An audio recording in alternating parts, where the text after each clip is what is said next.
quick little video, and I know it is still only the 26th, almost 27th of June, but I started One Book July actually this past weekend. I was getting things set up, and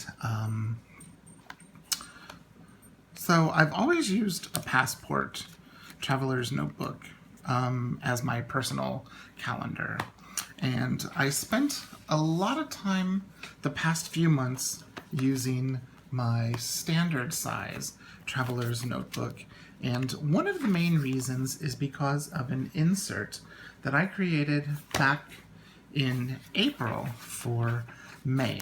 And it's this insert here that has a month on 2 pages, a week on a page with a page for notes, and then 2 days on a page. This just happens to be the vertical version.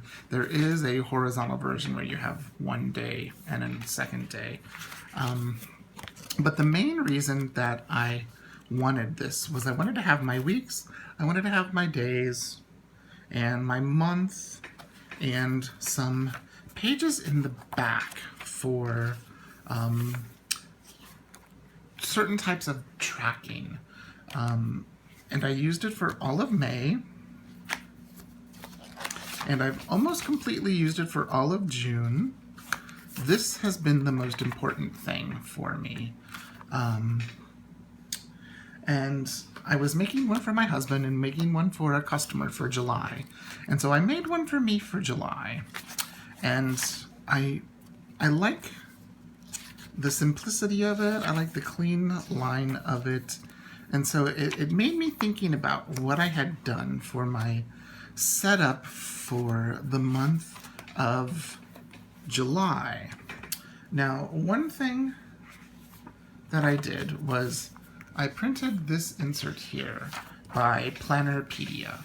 And it's a wonderful insert. I don't have anything bad to say about it. It has, a week on a page. And also it is, you can see it is A5 size. So it has much more room. So you've got your week, Monday, Tuesday, Wednesday, Thursday, Friday, Saturday, Sunday.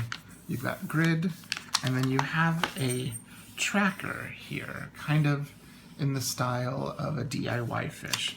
And that's how it goes throughout the insert. Well, as I was spending more time, getting things set up and starting to use it, and one thing that I wanted to do is I wanted to use a tracker like this. But the thing is, I've never used a tracker like that. So what I'm going to do is I'm going to watch some of Carrie Harling's videos and a few other videos just to kind of see how people use this type of a weekly tracker. I have somewhere her monthly tracker, but it's like a whole 2 pages of basically this. And for me, I think that is a bit much, because I want to simplify things. I want to see what I'm doing, but I want to simplify things. So one thing I did is I took that out from my notebook. Then I had also made a, when you purchase her inserts, you also get her grid. And so I made a booklet of 20 pieces of paper. So I guess that's, what, 20, 40, like 80? 80, this would be 1, 2, 3, 80 of those. And so I made that. But I think what it is for me is the grid. If you can see that grid. I think for me, it's a little bit dark. And the way it prints is you have larger squares, or at least my eye sees those squares. And I have dyslexia, and so that makes things a little bit difficult for me to read when I'm seeing this here. So I took those out of my notebook, and I also decided to take my dashboards out of my notebook. And one reason I took them out is I'm using an A5 notebook this year for July. And it's, when you compare it to a passport notebook, it is much bigger, and not that it's heavier, because this is actually the Roadrunner leather. It's very, very, very thin. It doesn't have pockets. But I wanted to take this out to also create a little bit less bulk. So I didn't talk about this the last time. The pen I'm going to use this month is, if it's focusing, which I don't think it is a Pilot High-Tech C mica, and this is in the blue. The reason I'm using the blue is my black ran out and my blue black ran out. So this is the next darkest color I have, so I'm going to use it. So let me show you what I did. So I still have my zipper pouch in here. It's because it has my stencil, it has business cards. It has this in here, which I made a few One Book Julys ago. It's cardstock with Post-it notes on it that I use for pre-planning. It's got my union dues are due, and then I've got a few odds and ends in here. But I'm still using the Marsha Bramucci month on 2 pages, and I have this in here for planning months ahead. There's August, and I've started to put in my symphony schedule. And the reason I have this is, you know, I get called to play churches or other things. Like this is November. We've got lots of concerts and ballets. And then, like, we already have our Nutcracker schedule and Pops concerts, and I've got a few church things that I still don't have in here yet because I have to confirm in the emails. So I have to have this. And that is one reason why I'm a big fan of the monthly calendar. When you are a freelance musician like myself, you have to have at least a 12-month calendar, or sometimes a academic calendar works wonderful for us. If you have something that goes like June of one year to June or July of the next year, because our season starts in like late August, early September, and goes through, you know, May to early June. And it helps to have that. So that's why I'm a big fan of the monthly calendar. I still have my, let's see, I still have my folder in here, but as you can see, I don't have anything in it. But what I have in here is something new.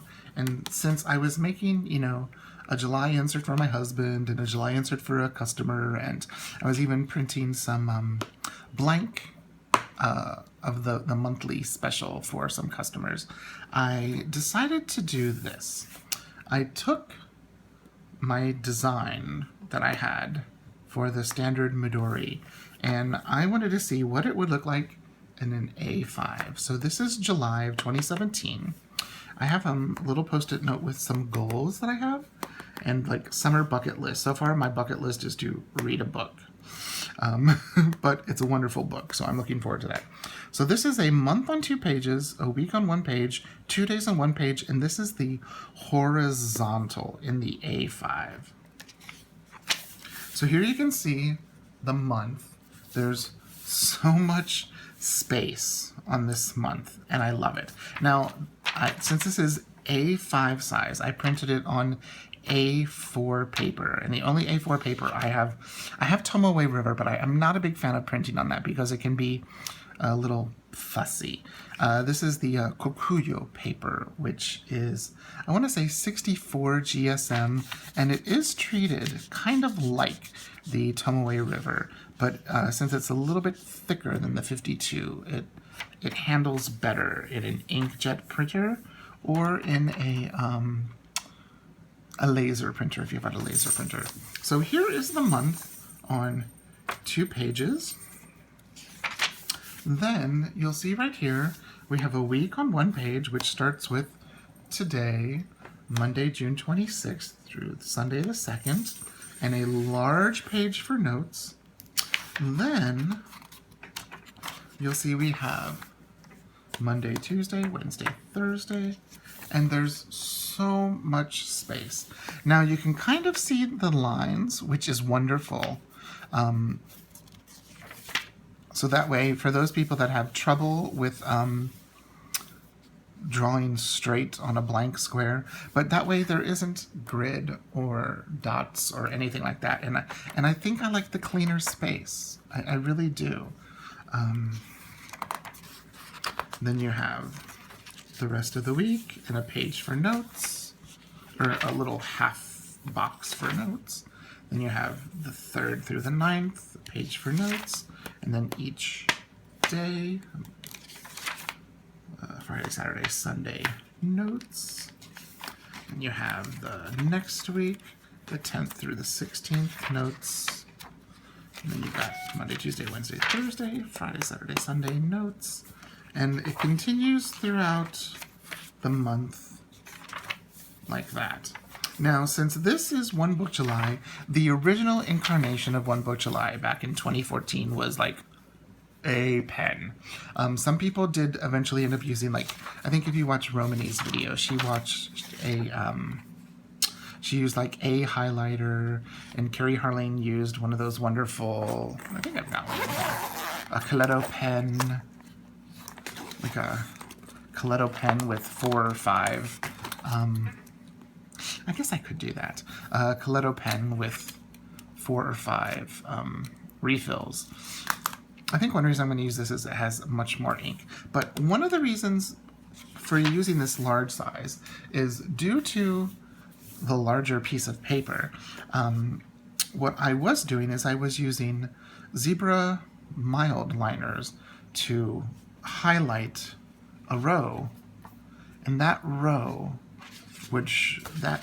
highlight would be like either a, where's my code, a not necessary purchase, a Peaky Dory design, or a household expense. But if you have half of an A4 piece of paper, which is A5, you have enough room for the date, you know, what the bill is, or, you know, where did you spend money, and then a category. So I can write, you know, it's a Peaky Dory design expense, it's a not necessary, it's a household, the amount, and then here, like a check when it clears, whether I paid cash or whenever it shows up on my account, or if I paid cash, put a check there. So that's one reason for this insert right here. And everything else is the same. I decided to stick with this Muji insert, and I've been using it quite a bit for Peaky Dory designs. And I have been using B6, and I like the size. And then here's my journal. Still the same. I decided to put some color swatches in here of my Prismacolor Scholar pencils. And then of course my writing board. So in just a matter of a few days, I've simplified quite a bit. So we will be making the A5 available as a digital download. So check the Peaky Dory Design Etsy store soon for that. But we already have the some stuff, you know, going up for the standard Midori size. So if you have any questions or any comments, or, you know, want to see things a little bit further in depth, please let me know. Okay, thanks so much for watching, and I hope you're enjoying your One Book July. Thanks. Bye-bye.